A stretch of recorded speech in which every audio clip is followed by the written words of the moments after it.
Easy Bake Anytime Biscuits. These are the ones, I promise you. They're perfect, crispy, buttery, delicious.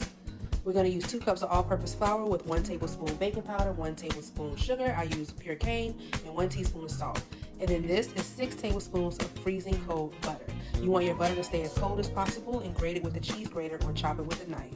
Incorporate it into the flour with a spatula, and we're going to then pull out as much of the butter as we can out of that grater, pull it off with a knife, get it into that flour, and incorporate 3/4 cup of really cold milk. You can use plant-based milk or plant-based butter, and you can make these into vegan biscuits. We're going to mix this together to make our dough, and we're going to roll this out onto a well-floured surface. Once we get the dough out, we're going to incorporate a little bit more flour, as much as you need, to make sure that they're not too sticky. And we're going to pat that out, continue to push it out gently, and then fold over to begin making our layers. This is how you make sure your biscuit has really big, fluffy layers. Continue to fold it over about 5 or 6 times, being gentle as possible so that we do not warm the dough up too much. And once we flip it over about 5 or 6 times in either direction, we're going to pat it out until 1 inch thickness all the way around. Once we get it 1 inch thickness, we're going to then flour our biscuit cutter and press it directly into the dough. Flouring the cutter will allow the biscuits to slide right out.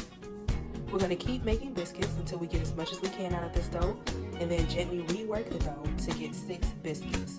They'll be about 2–2.5 inches in diameter, nice, big, fluffy. You can already see the layers. We're going to put it into a well-oiled pan. You can also put it into a pan with parchment paper on top. Put butter on top, and these are going to cook very quickly. They only need about 12 minutes at 425. You're going to pull them out when they start getting lightly golden brown on top. You can see the golden tops, plenty of layers, and here we go with the money shot. That golden honey butter, this really completes these biscuits. You want to ladle that all over those layers, get it really incorporated on top, on the sides. Look at the bruise over the side of that biscuit. That really does make the difference here. You can add kosher salt, you can add jalapenos, you can add herbs and garlic to the butter if you want to make your biscuits savory. Look at those layers, that butter glistening over the side, nice and warm, fluffy, gooey. You're going to see those edges are nice and crispy on top. The inner part is nice and fluffy. Look at that. Warm, fluffy, crispy on the outside, fluffy on the inside. Delicious. Anytime, day or night.